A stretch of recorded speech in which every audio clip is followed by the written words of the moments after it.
Hello friends, இன்றைக்கி நம்ம சேனலில் என்ன வீடியோ ஃபஸ்ட்டு வந்து நான் சிக்கன் கிரேவி தான் பண்ண போகிறேன்.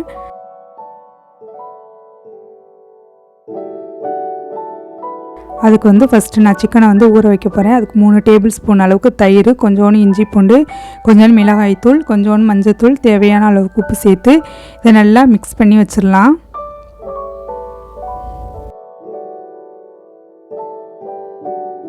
நார்மலாக செய்கிற சிக்கன் கிரேவி மாதிரி இல்லாமல் கொஞ்சம் வந்து மசாலாவெல்லாம் ஃப்ரெஷ்ஷாக வறுத்து நம்ம வந்து செய்ய போகிறோம்.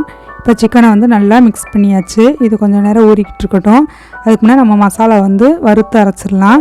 அதுக்கு நான் 2 டேபிள் ஸ்பூன் அளவுக்கு மல்லி, 1 டேபிள் ஸ்பூன் அளவுக்கு சீரகம், 1.5 டேபிள் ஸ்பூன் அளவுக்கு மிளகு, 4-5 வரமிளகாய், 2 ஏலக்காய், 1 அன்னாச்சி பூ, 2 கிராம்பு, கொஞ்சோண்டு பட்டை, இது எல்லாத்தையும் நல்லா ட்ரையாக வந்து வறுத்துடலாம். அடுப்பை வந்து கம்மி பண்ணி வச்சுட்டு கருகிராமல் அதோடைய ஸ்மெல்லு வர வரைக்கும் இதை நல்லா நம்ம வறுத்துடலாம். இதோடு முந்திரி பருப்பு வந்து சேர்த்துக்கிறேன். இது ஆப்ஷனல் தான், இருந்தால் சேர்த்துக்கலாம், இல்லைன்னா ஸ்கிப் பண்ணிடலாம். இப்போ மிளகாய் வத்தல் நல்லா உப்பி வந்திருக்கு. இந்த மாதிரி நல்லா கிறிஸ்பாக வர்ற வரைக்கும் இதை நம்ம வறுக்கணும். அடுப்பு வந்து லோ ஃப்ளேம்லேயே வச்சு இது கருகிராமல் வறுத்தெடுக்கணும். கருகிருச்சுன்னா வேஸ்ட்டாக போயிடும். அதனால் மெதுவாக அடுப்பை வச்சு நம்ம பொறுமையாக வறுத்து எடுத்துக்கலாம். இப்போ இது நல்லா வறுத்தாச்சு. இது ஆறிக்கிட்டு இருக்கட்டும். நெக்ஸ்ட் வந்து நம்ம தாளித்து விட்டுறலாம். அதுக்கு பாத்திரம் வந்து அடுப்பு வச்சுருக்கேன். ஹீட் ஆகிடுச்சு. எண்ணெய் சேர்த்துக்கிறேன். கொஞ்சம் நல்லெண்ணெயும் இந்த சன்ஃப்ளவர் ஆயிலும் சேர்த்துருக்கேன். எண்ணெய் காஞ்சதுக்கப்புறமா பட்டை, கிராம்பு, ஏலக்காய் சேர்த்துருக்கேன். இப்போ கொஞ்சோண்டு கட் பண்ணி வச்சுருந்த வெங்காயத்தையும் சேர்த்துடலாம். நான் இதுக்கு 2 பெரிய வெங்காயம் வந்து எடுத்திருந்தேன். அது சின்னதாக கட் பண்ணியிருக்கேன். இப்போ இது நல்லா வதங்கி வரணும். இப்போ மூடி வச்சிடலாம். இப்போ வெங்காயம் கொஞ்சம் சாஃப்டாக வதங்கி வந்திருக்கு. இப்போ கொஞ்சம் நான் கருவேப்பிலையும் சேர்த்துக்கிறேன். கருவேப்பிலை சேர்த்து இதையும் லைட்டாக வதக்கிடலாம். வெங்காயம் நல்லா கோல்டன் ப்ரௌன் கலராக வரணும். அது வரைக்கும் நம்ம இதை வதக்கணும். இப்போ மூடி வச்சிடலாம். அது வரைக்கும் வெயிட் பண்ணலாம். இப்போ நம்ம வறுத்து வச்சுருந்ததையும் பொடி பண்ணிடலாம். நான் மிக்ஸி ஜாரில் வந்து சேர்த்துக்கிறேன். வெங்காயம் பாருங்கள் நல்லா கோல்டன் கலராக வதங்கி வந்திருக்கு. இந்த அளவுக்கு நம்ம வெங்காயத்தை வந்து வதக்கிடணும். இப்போ கொஞ்சோண்டு வந்து இஞ்சி பூண்டு சேர்த்துக்கிறேன். நம்ம வந்து சிக்கன்லேயே கொஞ்சம் இஞ்சி பூண்டு வந்து சேர்த்துருக்கோம். அதனால் கொஞ்சமாக வந்து இதில் சேர்த்துக்கிறேன். அதையும் ஸ்மெல்லு போகிற வரைக்கும் இதை நம்ம வந்து வதக்கிடலாம்.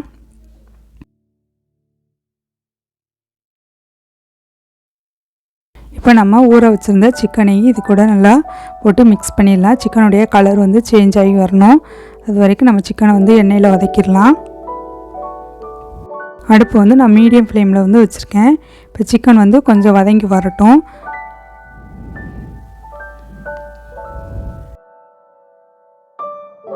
இப்போ இது ஒரு 5 நிமிஷத்துக்கு நம்ம இதை மூடி வச்சிடலாம்.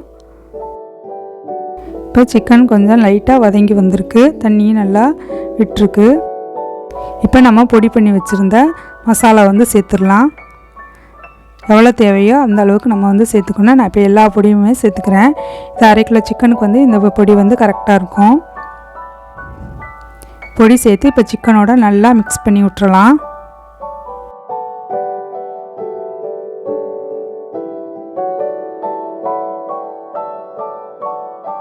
சிக்கனும் கூட நல்லா பொடி வந்து மிக்ஸ் பண்ணி விட்டாச்சு. நான் கொஞ்சோண்டு வந்து தண்ணி சேர்த்துக்கிறேன். எல்லா மசாலாவும் ஒன்றா சேர்ந்து வதங்கி வரணும். அதுக்கான சும்மா ஒரு 1/4 டம்ளர் அளவுக்கு மட்டும் தண்ணி சேர்த்தா போதும்.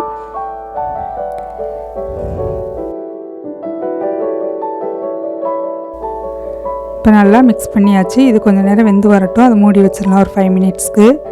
என்னோடய சேனல் உங்களுக்கு பிடிச்சிருந்துச்சுன்னா லைக் பண்ணுங்கள், ஷேர் பண்ணுங்கள், சப்ஸ்கிரைப் பண்ணுங்கள். கூடவே பெல் ஐக்கானையும் கிளிக் பண்ணுங்கள். அப்படின்னா தான் நான் போடுற வீடியோ உங்களுக்கு உடனுக்குடன் நோட்டிஃபிகேஷனில் கிடைக்கும்.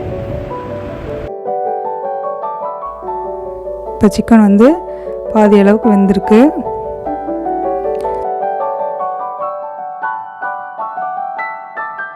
இப்போ சிக்கன்னால் நல்லா வெந்து எண்ணெய் பிரிஞ்சு வர வரைக்கும் இதை நம்ம வந்து வதக்கணும். இப்போ சிக்கன் வந்து இன்னும் வேகலை. அதனால் நான் இன்னும் கொஞ்சம் நேரம் வந்து வச்சுக்கிறேன். இப்போ சிக்கன் வந்து ரெடி ஆயிடுச்சு. எண்ணெயும் நல்லா பிரிஞ்சு வந்திருக்கு. இது வரைக்கும் நம்ம நல்லா வதக்கி எடுத்துக்கலாம்.